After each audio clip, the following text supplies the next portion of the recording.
Hey guys, I put out a video about a year or so ago talking about home defense guns. What was the best recommendation for them? And it was more just a display of the types of guns and what they did to, say, sheetrock and how they functioned and whatnot. There are thousands and thousands upon thousands of guns out there, so it's hard for me to recommend one specific type. However, what I'm going to do is I'm going to break these down now based on handguns, based on rifles or long guns, and shotguns. We're going to start with shotguns, but I want to say something first before anything else. You have to pick the firearm that works for you. Now, that's if you have that choice. If you have the choice to choose the type of firearm that you want, choose the one that fits you, that you operate with, that you are more comfortable with. You have to be comfortable with your controls. The one you handle better with. The one that you get a better follow-up shot with. That's very important. But as a, I guess, subsection of that, look, we're not all independently wealthy. Sometimes you use what you have. That's just what you have. Some households, I grew up with one shotgun in the house. That shotgun was meant to bird hunt, whether it was waterfowl or dove. It was also meant to protect our home. So some people have that, I guess you could call it a restriction, but depending on where you're at in life, that's the actual fact of where you are. So I don't want anyone to think that I am gun shaming you in any kind of way by making any of these suggestions if you don't in fact have that. Look, again, there are many different things that fit why a person would use a particular firearm. And again, if it fits you or if that's all you have, I'm on your side and I've got your back. So don't let anyone gun shame you, and certainly don't let this video gun shame you. Guys, today we're going to be talking about shotguns. Just like there are so many numbers of other guns out there, shotguns, oh my goodness, so there are not a lot of different types of shotguns. You've got semi-automatics, you've got pump action, those being the two most popular and of course the two most effective for home defense. But you've got lever action shotguns, you have bolt action shotguns. I mean, there's just a number of different types of shotguns that you can actually have out there, crack barrel shotguns. So there's just so much that we could choose from. We're going to focus on pump action and semi-automatic. Again, not to shame anybody that has those others and you currently use those for home defense, but these are the most practical ones and we're going to look at that. Now, breaking that particular part down, there's a number of different pump action and semi-auto. Now, there is a Benelli that's actually a combination of the two, semi-auto and pump. We're actually going to do a review on that later, but just so you know that is out there. That's more to deal with less lethal rounds and lower powered rounds of some sort where you would use the pump instead of the semi-auto. Which brings me to my topic on that. Functionality. Okay, semi-automatics, you have to be careful on semi-automatics. Semi-automatics lend itself to a certain sense of ease simply because it is semi-automatic and it is going to load that round for you, eject the spent casing, and then in theory, you're good to go. I say that in theory because some semi-autos, especially on the lower end of the cost spectrum, can be a little bit more finicky on rounds. You have to be careful that you just don't go arbitrarily buy shotgun rounds. If it says 12 gauge, pay attention to the length, make sure if it's a 2 3/4 or a 3-inch round, but also the type of power in it also. A lower brass sometimes, and just lower powered shotguns in general. Some semi-automatic shotguns can have a little bit of a tough time with that. It may not cycle that bolt properly, so you got to be real careful on that because again, we are talking about home defense here. So if you have your choice between semi-auto and home defense, some of you out there, depending on trying to save a little bit of money, being a little bit more budget conscious on your ammo, may choose to go with a pump action shotgun. The differences between the two, for those of you that are brand new to firearms, obviously is that the semi-auto uses the power of the round. Once you pull the trigger, it sends that bolt backwards, it sends that spent casing out, and it brings the bolt back forward again, bringing in from the magazine tube, or a magazine, box magazine if you happen to be using that kind, brings it back up into the chamber, loads your next round for you, and it's ready to be fired. Whereas your pump action, you are responsible for that. It is not semi-automatic, it's you automatic. You are the one that is making that thing work. So when you have a loaded round in your chamber, you pull the trigger, it goes bang, you're responsible for sending that pump backwards, which sends that spent casing out. Remember, the semi-auto was doing that for you. And then you're responsible for sending that pump lever back forward again to grab that next round and send that into the chamber and ready to go. Again, the semi-auto did that for you. The upside to that is it doesn't matter what type of round you're using because you're using you to eject that spent casing. Because what typically will happen in a semi-auto that's underpowered, or you're using a less lethal round that doesn't have quite as heavy of a load, and obviously the physics of a less lethal round, it's not like a chunk of lead, so there's less physics that's pushing back on that, and I don't want to get too much into the physics because it's way over my head, but still it's less mass that you're trying to push out, so it's less likely to send that bolt back as hard as it normally would with a slug or buckshot or something like that.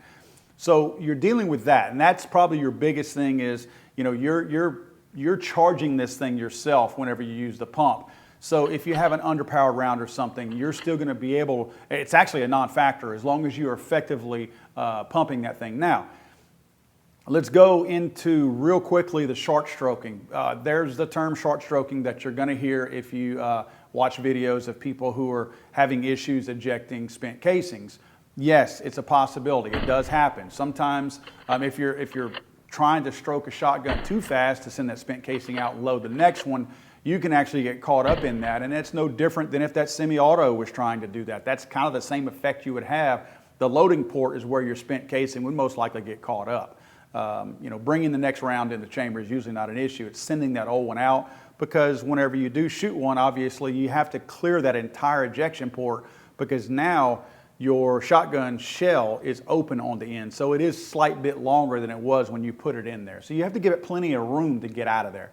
That's probably the only downside that I could ever say on a pump action shotgun. Other than that, my preference would certainly be of a pump action shotgun, simply because you were taking out pretty much, and I say pretty much because there's always room for error in other places, failure, mechanical failure, and things of that nature, but you're taking out pretty much the highest probability of a malfunction, which again is sending that bolt backwards incorrectly or at a lower power.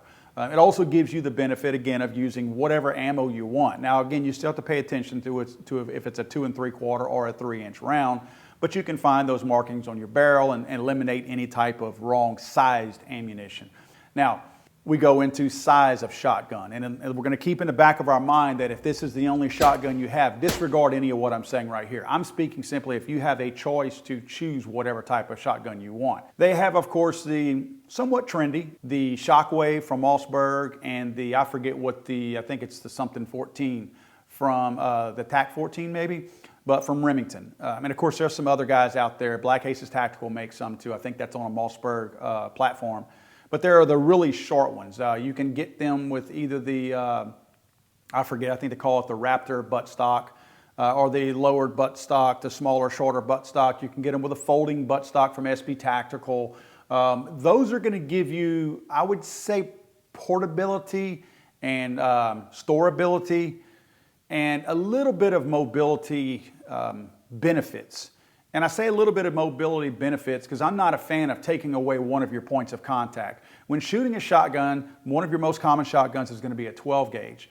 When shooting that, I like to have as many points of contact with my body. I'm about 195, depending on what time of year it is. Holiday season, I'm over 200 pounds.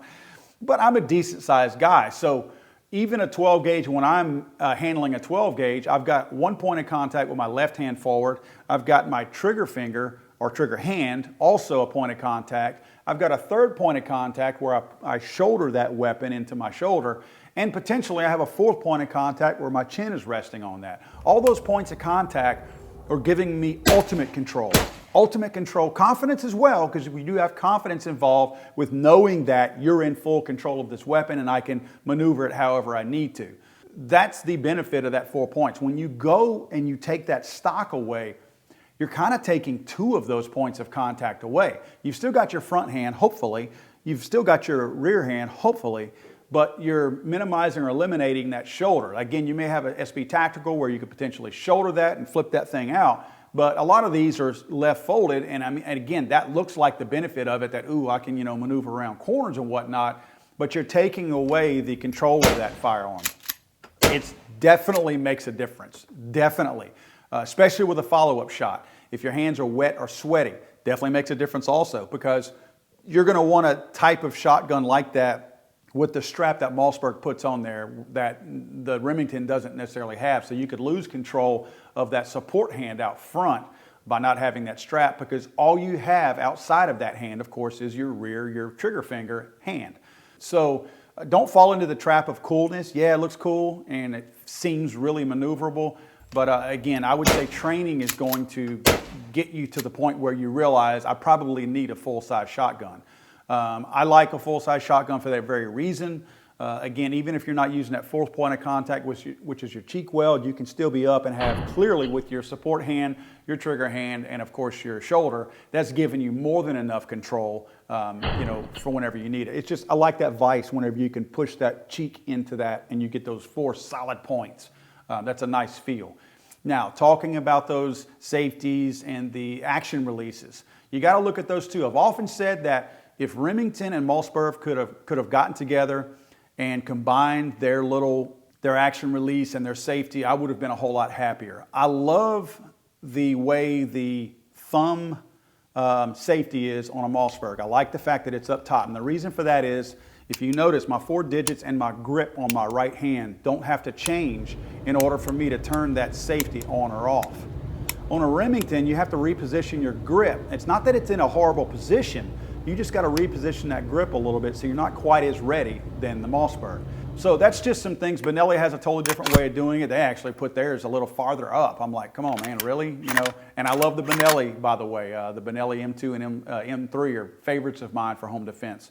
When you're going with a tactical shotgun for in-home use, the one thing that I will say that you may want to try to employ if you can, I know a lot of us down here in South Louisiana do a lot of bird hunting, so we have longer barrels. We're gonna have those 20-something inch barrels. You probably want to shoot for the 18 to 20 inch barrel inside your home. Now again, that's if you have the option. If your only gun in the house is a 20-something inch bird gun for duck hunting, that's fine. You're gonna get used to that. Again, train with an empty firearm, maneuvering through your home. I'm not trying to Rambo you out and get you to do something crazy, but make sure when you're walking through a hallway, some hallways are 3 foot, some hallways are 4 foot. This hallway right here is a 4 foot hallway. So I've got a little bit more room, but I'm still gonna run into trouble if I'm using a full-size duck hunting shotgun to walk through it. And remember, nerves are at play also, so you're kind of walking through a little small tunnel.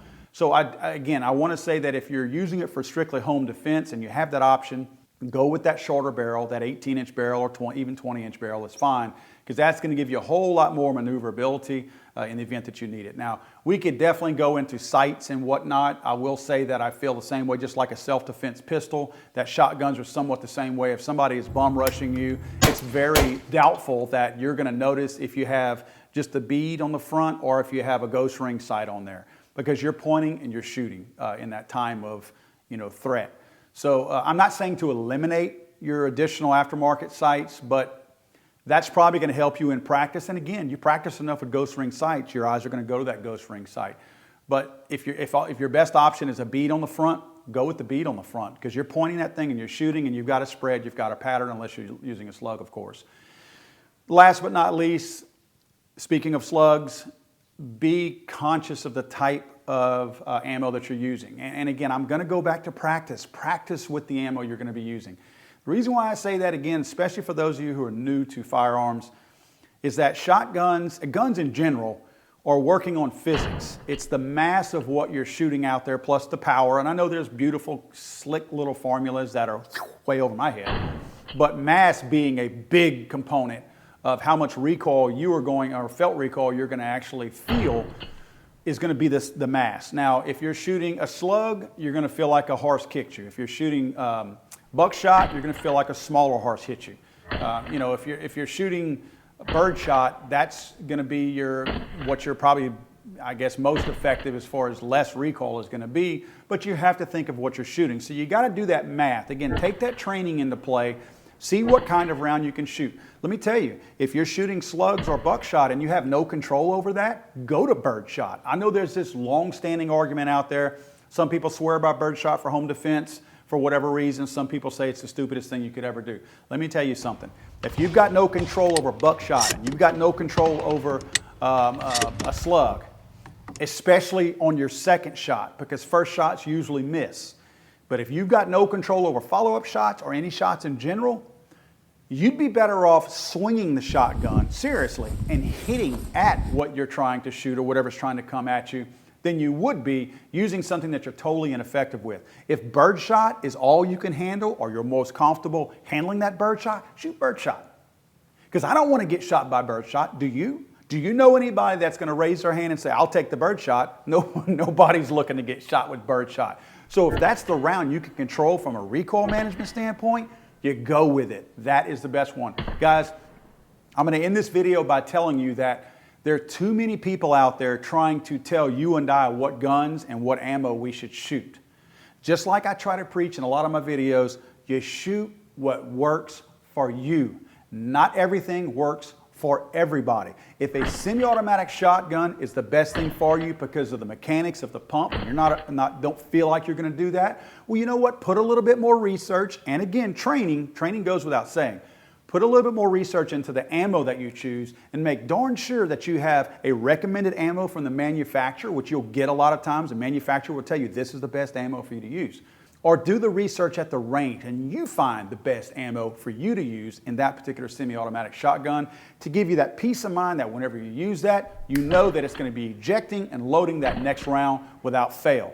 Now, if you feel like you're a little bit more budget conscious, maybe the pump action shotguns. Pump actions are typically a little bit less than a semi-auto shotgun anyway. So maybe you go that route. But no matter what route you go to the range. Do not be afraid to spend a little bit more money or a little bit of money on ammo.